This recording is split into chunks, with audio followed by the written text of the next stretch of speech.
সবারই জীবনে টেনশন আছে না নাই, কষ্ট আছে না নাই? কারণ এটা দুনিয়া, এটা জান্নাত নয়। আপনি কেন চিন্তা করছেন এখানে টেনশন থাকবে না? আর দুনিয়ার নামেই তো, অপর নামেই তো টেনশন, দুনিয়ার নামেই তো মুসিবত, দুনিয়ার নামেই তো বিপদ। আপনি যদি জান্নাত ভাবেন তাহলে তো ভুলের রাজ্যে আপনি আমার বসবাস হবে। সেজন্য নিঃশ্বাস যতক্ষণ চলবে মনে রাখবেন দুঃখ বিপদ মুসিবত আসতেই থাকবে। আল্লাহর বান্দাদের কাজ হচ্ছে রবের উপর পূর্ণ ভরসা রেখে নবী রাহমাতুল্লিল আলামিনের প্রেম আদব মোহাব্বত অন্তরে রেখে সামনের দিকে এগিয়ে যাওয়া, পিছনে যাওয়ার কোনো সুযোগ নাই। রবের বান্দা পিঠ পিছায় পালাই যায় না, যতক্ষণ দেহে নিঃশ্বাস থাকবে এগিয়ে যাবে। কথা বলেন ঠিক কিনা? রব বলে, বান্দা তোরা আমাকে ডাকতে ভুলে গেল, আমি তোদের খেয়াল রাখতে ভুলি না। তোরা আমার ইবাদত করতে ভুলে গেল, আমি তোদের রিজিক দিতে ভুলি না। কারণ আমি আল্লাহ তোদেরকে হাজার হাজার মায়ের চাইতে বেশি আমি রব তোদেরকে ভালোবাসি। সুবহানাল্লাহ। আল্লাহ চাইটা কি? আল্লাহ বলে যে তোর যা করার আমি করে দিব, তুই শুধু এই জায়গা থেকে বিশ্বাসের একটা পাওয়ার আনবি যে আমার আল্লাহ আছে। আল্লাহর চাওয়াটা কি বেশি বড়? আল্লাহ কি চাচ্ছে? রব বলে যে তুই শুধু এতটুকু বলিস আমার আল্লাহ আছে, তোর দায়িত্ব শেষ। সুবহানাল্লাহ বলেন না?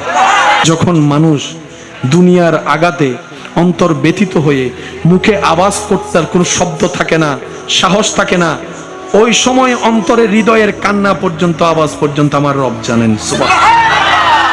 ওই রকম একজন কি আল্লাহ আমাদের আছে? গর্জনটা একটু বড় করে দিয়ে বলে না, ওই রকম একজন আল্লাহ কি আছে? তিনি কি দেখে? তিনি কি শুনে? তিনি কি দিতে পারে? বিশ্বাস আমাদের আছে, বিশ্বাস আমাদের আছে। ওই আল্লাহর উপর যাদের বিশ্বাস তাদের টেনশন করার কোনো দরকার, যাদের মালিক নাই তারা না টেনশন করবে। এবার বান্দা বলে, আল্লাহ শুধু এটাই বললেই হয়ে যাবে, আর কিছু করা লাগবে না? রব বলে যে মেইন জিনিসটা তো বলিই নাই, ঈমানটা শক্ত রাখিস। তো টেনশনটা করে লাভ কি? আপনি আমি টেনশন করলে ওইটা হবে যেটা রব চাইবে, আপনি আমি টেনশন না করলে ওইটাই হবে যেটা রব চাইবে। তো বান্দার কাজটা ওইটাই, যে রবের মসজিদে হাতে হ্যাঁ বলা, নাতে না বলা।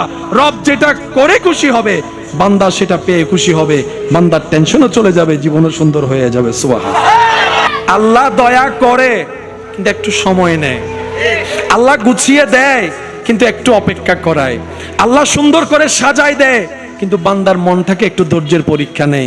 আল্লাহ চাই বান্দাকে ওইটাই ওভাবে দিতে, বান্দা যেন সেটার গুরুত্বটা বুঝে। সেজন্য তো মুরব্বীরা বলে কষ্ট করে অর্জন করলে তুমি জিনিসের মূল্য বুঝতে পারবা, আর যদি ফ্রি ফ্রি পেয়ে যাও দামি জিনিসও তোমার কাছে মূল্যায়ন কখনো হবে।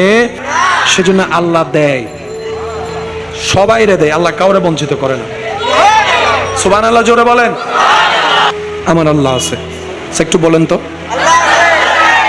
আল্লাহ আছে বলেন, একটু আপন করে বলেন না আমার আল্লাহ আছে।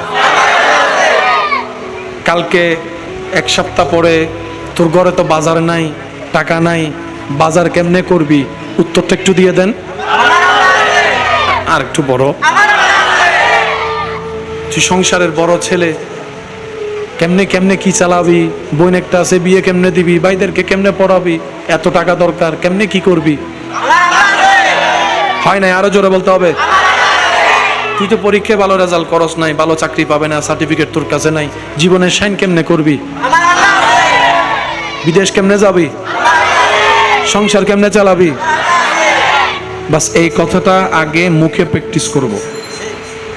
মুখে প্র্যাকটিস করতে করতে করতে করতে রবের যেদিন দয়া হবে সেদিন দেখবেন যে এটা এখান থেকে চলে আসবে। যেদিন মুখের আওয়াজটা এখান থেকে আসবে সাথে সাথে আওয়াজটা লামো কানে চলে যাবে। সেই দিন থেকে আপনাকে আর পরাজয় করে কে? লাগতে বলেন চাচা জেঠা মামা কাকাকে, আপনি শুধু ধৈর্য নিয়ে রবের রহমতকে সাথে করার চেষ্টা করেন। যেদিন রবের রহমত আপনার সাথী হয়ে যাবে, ইন্নাল্লাহ মা'আস সাবিরিন, সেই দিন আপনার জয় পৃথিবীর আর কেউ ঠেকাইতে পারবে না। সবাই রাস্তা বন্ধ করে দিলে সেখান থেকে আপনার আলো বের হয়ে যাবে। আমরা নবীর প্রেম আদব অন্তরে নিয়ে আজকে থেকে যেই কোনো সিচুয়েশনে যাই হোক শুধু এতটুকু বলবো, আমার আল্লাহ, আমার আল্লাহ আছে, যিনি সবকিছু দেখেন, যিনি সবকিছু জানেন, যিনি সবকিছু শুনেন। তিনি তো সেই শব্দগুলাই শুনে যখন মানুষ দুনিয়ার আগাতে অন্তর ব্যথিত হয়ে মুখে আওয়াজ করতে আর কোনো শব্দ থাকে না, সাহস থাকে না, ওই সময় অন্তরে হৃদয়ের কান্না পর্যন্ত, আওয়াজ পর্যন্ত আমার রব জানেন। সুবহানাল্লাহ। ওই রকম একজন কি আল্লাহ আমাদের আছে? তিনি কি দেখে? তিনি কি শুনে? তিনি কি দিতে পারে? বিশ্বাস আমাদের আছে, বিশ্বাস আমাদের আছে। ওই আল্লাহর উপর যাদের বিশ্বাস, তাদের টেনশন করার কোনো দরকার। যাদের মালিক নাই তারা না টেনশন করবে। আচ্ছা বলেন, টেনশন করে এই পর্যন্ত কোনো পরিবেশ পরিস্থিতি চেঞ্জ হয়েছে? ঘুম নষ্ট হওয়া ছাড়া, প্রেশার বাড়া কমানো ছাড়া, চেহারা একটা সুন্দর চেহারা মলিন হওয়া ছাড়া কোনো ফায়দা। তো টেনশনটা করে লাভ কি? আপনি আমি টেনশন করলে ওইটা হবে যেটা রব চাইবে, আপনি আমি টেনশন না করলে ওইটাই হবে যেটা রব চাইবে। তো বান্দার কাজটা ওইটাই, যে রবের মর্জিতে হাতে হ্যাঁ বলা, নাতে না বলা। রব যেটা করে খুশি হবে, বান্দা সেটা পেয়ে খুশি হবে, বান্দার টেনশনও চলে যাবে, জীবনও সুন্দর হয়ে যাবে। সুবহানাল্লাহ। আমরা হাজার গুনাহগার হলেও আল্লাহ আমাদেরকে পেট ভরে খাওয়াচ্ছে, তো ডাল ভাত আর যাই হোক খাওয়াচ্ছে, অন্তত এতটুক তো দিচ্ছে না। আমাদের একজন আল্লাহ, তিনি দিতেও পারে, তিনি শুনেনও, তিনি দেখেনও, সুতরাং আমাদের টেনশন করার কোনো দরকার। আচ্ছা, সুবহানাল্লাহ বললে সওয়াব আছে না গুনাহ? সবাই জানি না, কিন্তু মাহফিলে সুবহানাল্লাহ বলতে বললে সবাই বলে, সবাই বলে। আপনি মনে করছেন আপনি বলছেন না, না আপনাকে ওইতে বলতে দিচ্ছে না। যে আপনি বলতেছেন আয় সুবহানাল্লাহ নো হয়তো তোমার নসিব নাই দে। কারো যদি জীবনের একবার সুবহানাল্লাহ কবুল হয়ে যায়, আসমান জমিনের মাঝখানে যত খালি জায়গা আছে এত সওয়াব আল্লাহ ওই বান্দার আমলনামায় দান করে। এত বড় সুযোগ কোনো গাধাও বাদ দিবে না? আমাদের মতো গাধাগুলা বাদ দেয়। আমার ভাইয়া মনে করে কি আমি বলি নাই? না, আপনার মুখটা তো ভিতর থেকে।